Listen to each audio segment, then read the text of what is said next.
Bom, vamos então à nossa aula 1.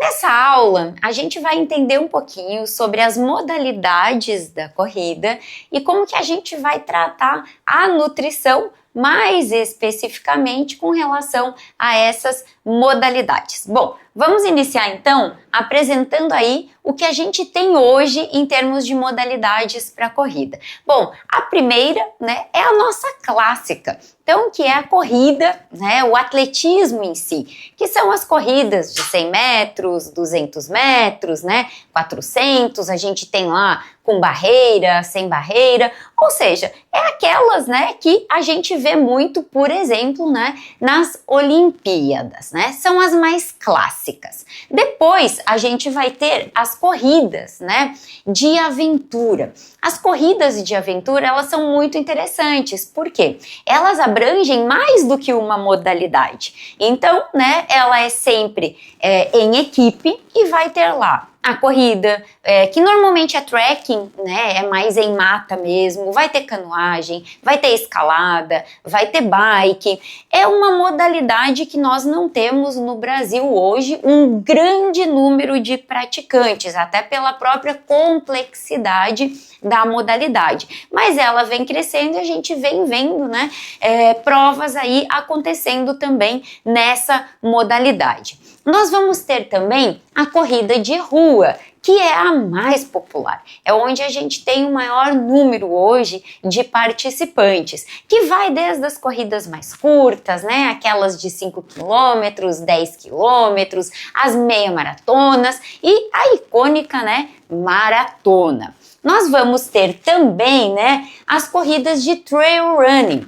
As corridas de trail, como o nome já diz, são aquelas que acontecem em ambiente off-road, ou seja, existe inclusive uma necessidade de você ter de 80% a 90% da corrida acontecendo off-road para ela ser classificada então como corrida de trail running. E aí nós vamos ter as mais diversas distâncias, desde as mais curtas até as ultramaratonas, com essa característica de sempre ter aí um elemento muito interessante junto, que são as subidas e as descidas e os terrenos mais técnicos ou terrenos menos técnicos, Acompanhando aqui, nós vamos ter aquelas corridas em circuito, que são, onde hoje a gente tem as provas homologadas para buscar índice, Então, quem está buscando índice lá para a seleção brasileira de 100 quilômetros,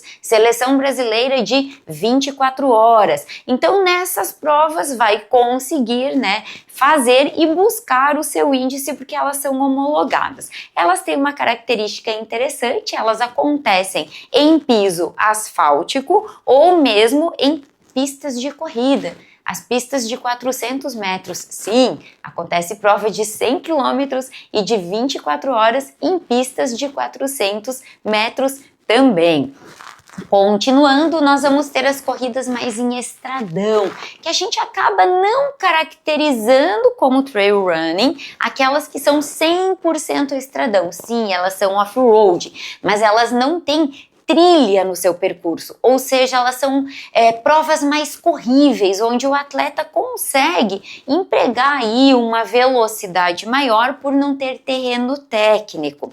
E elas também vão desde distâncias mais curtas até as ultramaratonas. E aí, quando a gente fala em ultramaratona, a gente está falando do céu é o limite, Aí tá valendo qualquer distância que o organizador da prova decidiu lá colocar. Tudo que passar de 42 quilômetros, 195 metros, vai ser uma ultramaratona. Mas essas provas também trazem a característica de ter bastante subidas e descidas lá no seu percurso, E por último, as corridas backyard, Que é isso, Fran? Bom, elas não surgiram no Brasil. Essas corridas, elas surgiram fora do Brasil e ela significa que você vai estar correndo como se fosse, por isso o nome backyard vem do inglês de quintal, você vai estar correndo num quintal, vai ficar dando voltas, dentro desse quintal, desse local escolhido pelo organizador.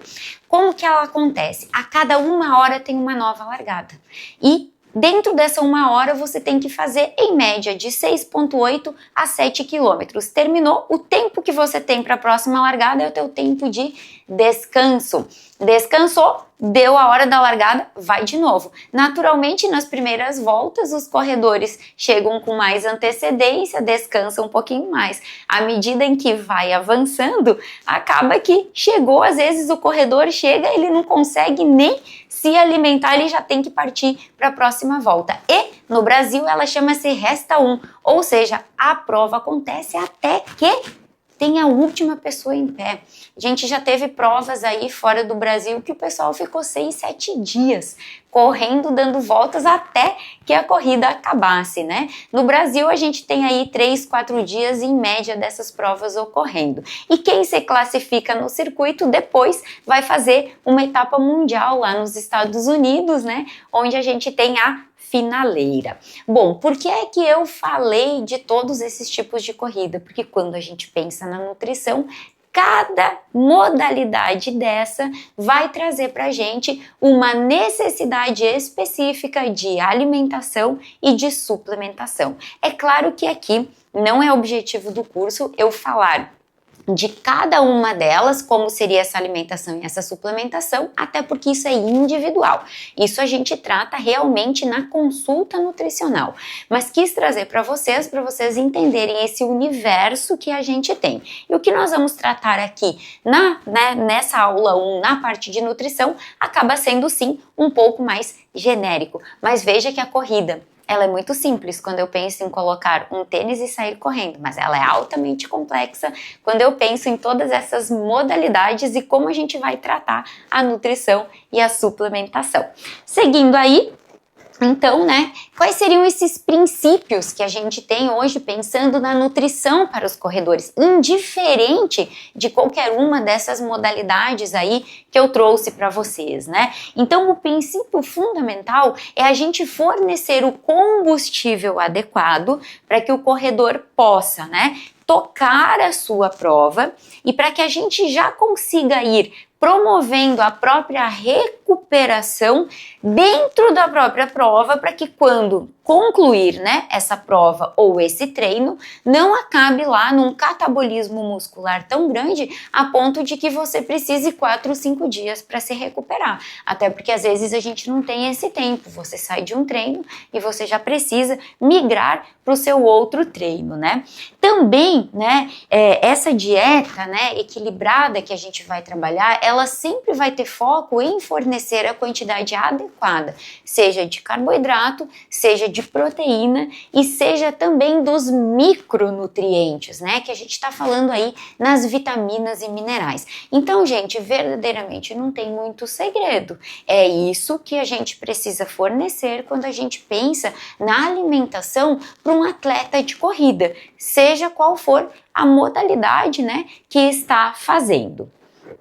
Outro ponto importante, né, é entender que carboidrato é a nossa fonte principal de energia. Gente, proteína não gera energia muscular. Quem gera é carboidrato. Por isso eu insisto tanto no pré-treino sempre ser carboidrato e não proteína. Proteína vai ajudar a fazer reparo muscular, ou seja, ela entra no seu pós-treino, na sua pós-prova, para fazer essa reparação muscular. E nós temos ainda, né, as gorduras, né, as gorduras saudáveis, que é um outro macronutriente super importante, né, até para que a gente possa ter uma alimentação bem equilibrada e você poder fazer aí os seus treinos, as suas provas da melhor maneira possível.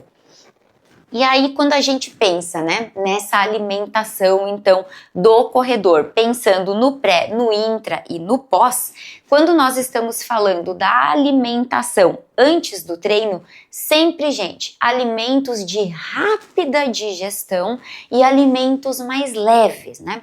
Fran, dá um exemplo do que eu poderia usar como um pré-treino. Simples, fácil. Uma fatiazinha de pão com um mel. O mel tem uma relação glicose e frutose espetacular. O que é isso? Significa que tem uma melhor absorção lá na nossa parte intestinal. Ou nesse pãozinho, a geleia, né? Ou para quem é gaúcho, a famosa chimia, né? Então, ela serve também para um complemento ali no seu pãozinho para a gente fazer um baita pré-treino. Falei, tem alguma fruta? Sim, eu diria a mais fácil de comer, banana, né? Tem tudo que é lugar no mundo, inclusive. Claro que nós aqui somos abençoados, né? Nós que estamos na América do Sul temos uma plantação gigante, inclusive exportamos para outros países. É um alimento espetacular, né? Então, uma banana crescida de um melzinho, né? Pô, é um baita pré-treino. Então, gente, não inventa. Pré-treino não é ficar jogando pozinho para dentro de um copo, tomando aquilo e saindo achando que você está arrasando. A sensação de fome acaba vindo durante a corrida, principalmente quando a gente fala em treinos muito longos, né? Então, você iniciar esse treino bem alimentado vai fazer, sem dúvidas, diferença de como esse teu treino vai acontecer ao longo do tempo. E treino e prova. Quando eu falo de um, eu tô falando do outro, porque a gente não faz nada de diferente na prova. Tudo que a gente fez no treino, a gente vai repetir na prova, né? Então, na figurinha aí, vocês estão vendo, né? Que tem aí a banana, tem o pãozinho. Fran, mas eu gosto de coisa mais líquida.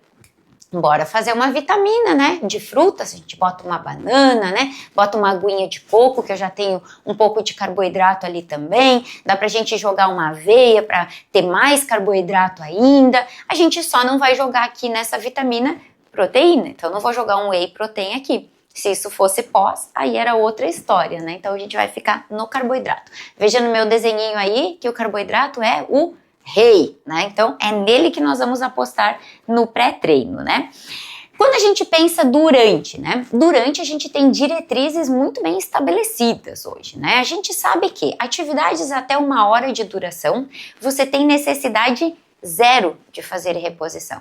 Até 1 hora de duração, se hidrata bem, se estiver treinando em um lugar quente, leva uma garrafinha com água e seja feliz, né? No intratreino não precisa nada. Fran, mas eu vou fazer 1 hora de duração, mas é um treino intenso pra caramba, é um treino de tiro ferrado. Leva carboidrato, não tem problema nenhum. Existe a teoria, existe a prática, existe aquilo que a gente vai aplicar, mas via de regra até 1 hora, nada. Fran, atividades de endurance, que são aquelas que vão de 2 até 4 horas de duração. 30 a 60 gramas de carboidrato hora você pode usar. Facilmente conseguido hoje com gel de carboidrato. Muitos géis de mercado já trazem 30 gramas para nos ajudar ainda bem, né? Facilita ali na hora. Atividades de ultra endurance. São aquelas atividades acima de 4 horas e novamente o céu é o limite, só Deus sabe, né? 10 horas, 12 horas, 2 dias, 3 dias, 5 dias correndo, essas aí a gente tem na teoria 60 a 90 gramas de carbo hora. Fran, então eu já vou começar a fazer isso hoje. Calma, né? A gente precisa entender se o seu intestino está treinado para isso. A gente já vai falar um pouquinho mais aí à frente, né?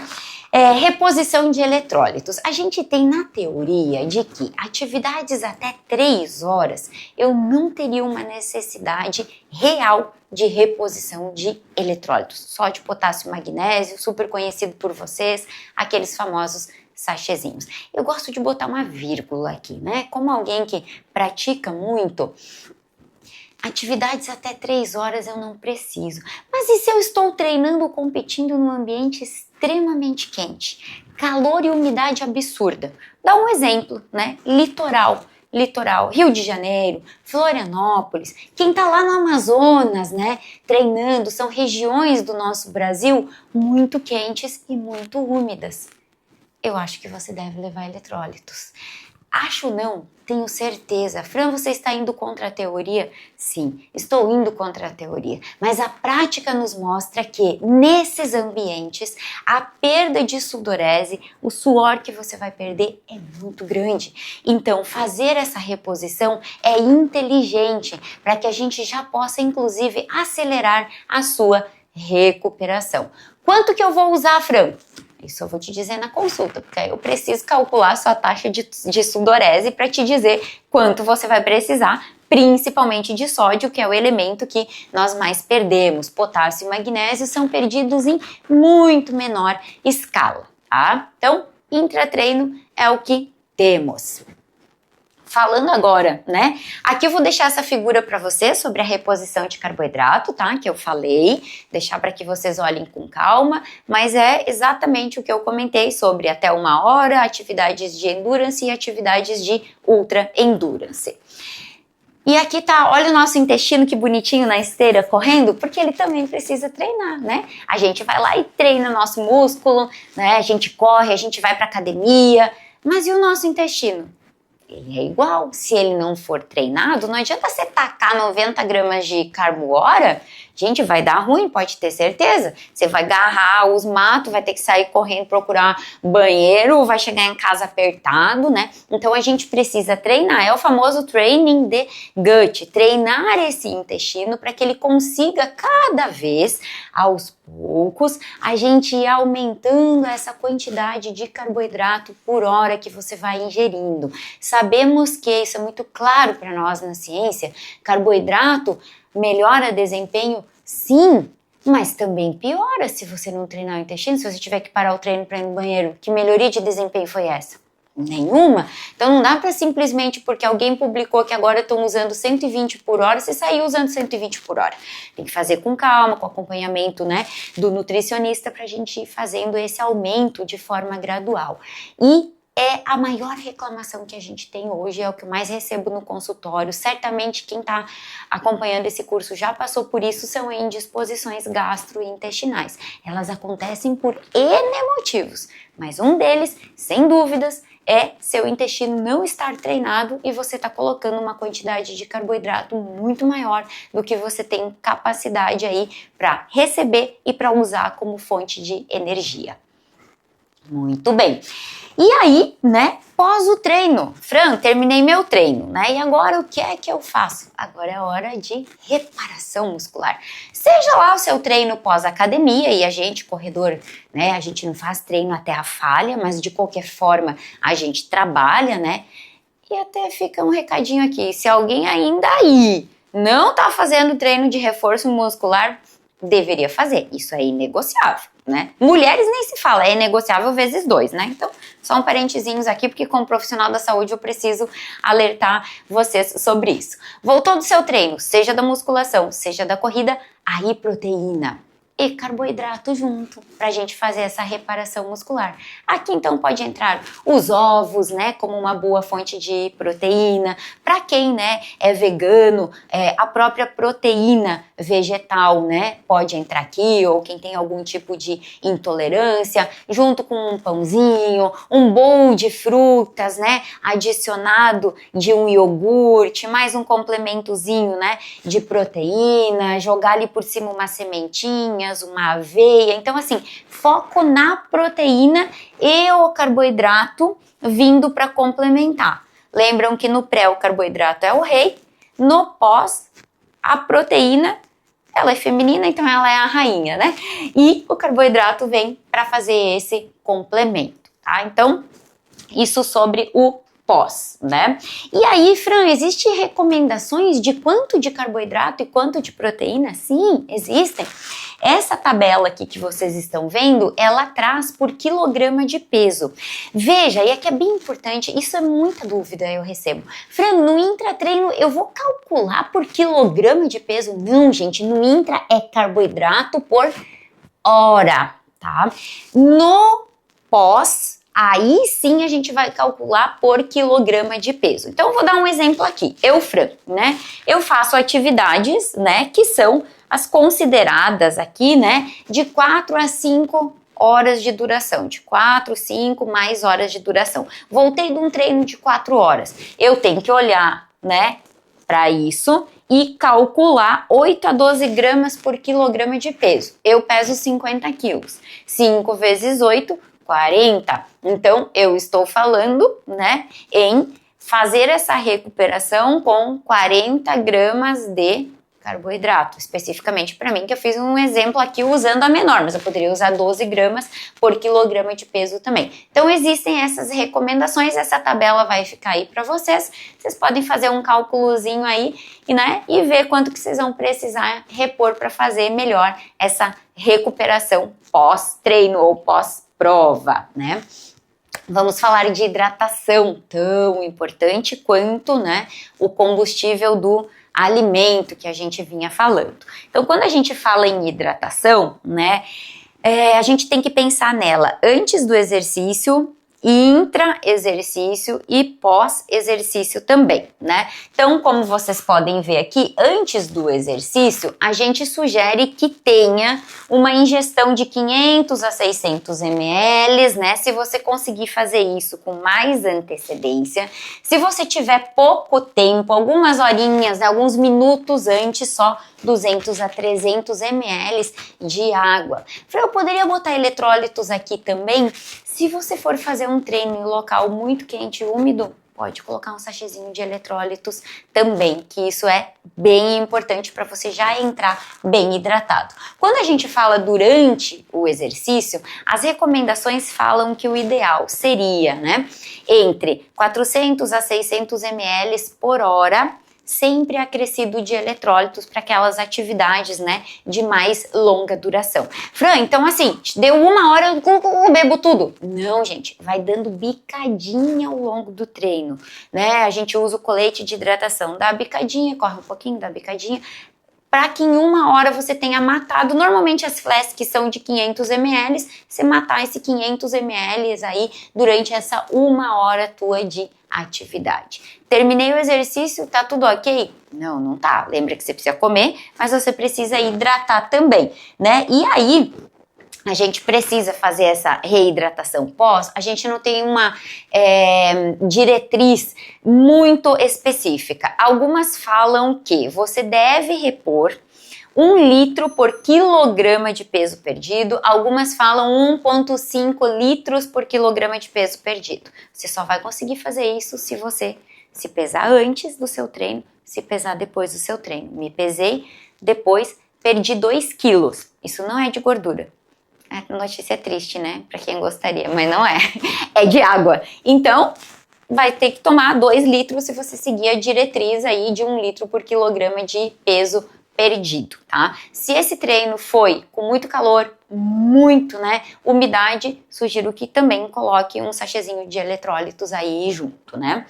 E aí, ó, você vê o calor, essa figura é bem interessante porque ela mostra, né, como que a gente acaba, né, recebendo essa incidência solar, né? Então aqui está o exemplo de uma ciclista, mas poderia ser alguém que está correndo também. A gente tem essas radiações diretas que interferem, a gente tem o vento que vai interferir no ciclismo muito mais do que na corrida, né? E aí a gente precisa fazer a evaporação desse calor. Por isso que a gente sua, né? A sudorese é uma forma do organismo fazer a evaporação desse calor. Então, é um processo fisiológico que está acontecendo ali. Mas, se eu não der água e eu não der eletrólitos, né, a gente não consegue ter esse processo acontecendo de forma adequada. E aí pode acontecer desmaios, né, enjoos, até diarreias, né? Às vezes a pessoa tem diarreia não porque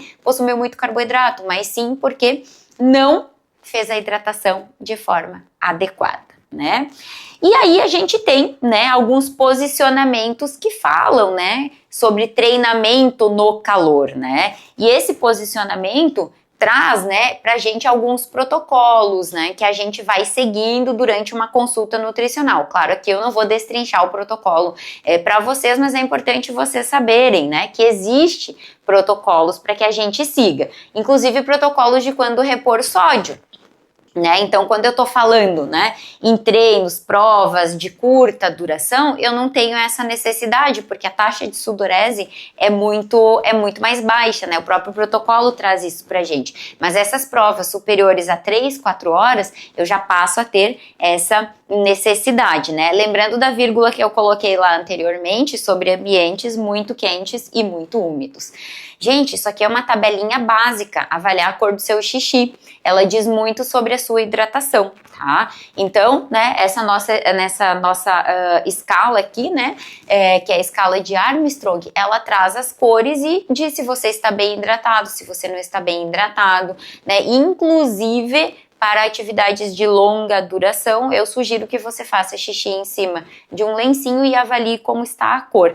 Mas isso é assunto lá para outra aula, a gente vai falar um pouquinho mais sobre isso, né? Cuidar com a superidratação também não é bom, na vida tudo é equilíbrio. Água demais pode causar uma hiponatremia dilucional, ou seja, né, quando os níveis de sódio baixam muito, porque você consumiu muita água pura, não consumiu eletrólitos e você expulsou demais esse sódio. E a hiponatremia é muito grave. A gravidade maior dela é até levar à morte, mas ela começa com sintomas mais leves, como dor de cabeça, visão mais turva, você fica mais prostrado, tá mais lento. Tudo isso pode ser sinal de uma hiponatremia dilucional. Pode ser sinal de outras coisas também? Pode ser de uma hipoglicemia, né? Mas se você não está hidratando bem com eletrólitos, a probabilidade é que seja sim uma hiponatremia dilucional, né? Então, a gente manter aí o equilíbrio é o mais importante, né? E assim, né, gente, com esses pontos aí, nós vamos finalizando essa nossa aula 1. A ideia era, sim, dar um repasse geral aqui para vocês com relação à nutrição, até porque quando a gente pensa em provas de longas distâncias, tem muitos meandros, tem muitos detalhezinhos que a gente precisa tratar aí em consultório, na individualidade, conhecendo a taxa de sudorese de cada um, conhecendo quanto suporta atualmente de carboidrato, né? Qual é o tipo de prova que vai fazer? É uma prova que é na altitude, não é na altitude, vai ter quanto de subida, quanto de descida, tudo isso vai alterar, né, os nossos planos, os nossos protocolos ali de nutrição. Mas nessa aula 1 eu quis dar uma geral aí para vocês, para que vocês possam ter, né, uma pinceladinha da nutrição voltada aí então para as atividades de endurance e ultra endurance. E aguardo vocês aí já na nossa segunda aula.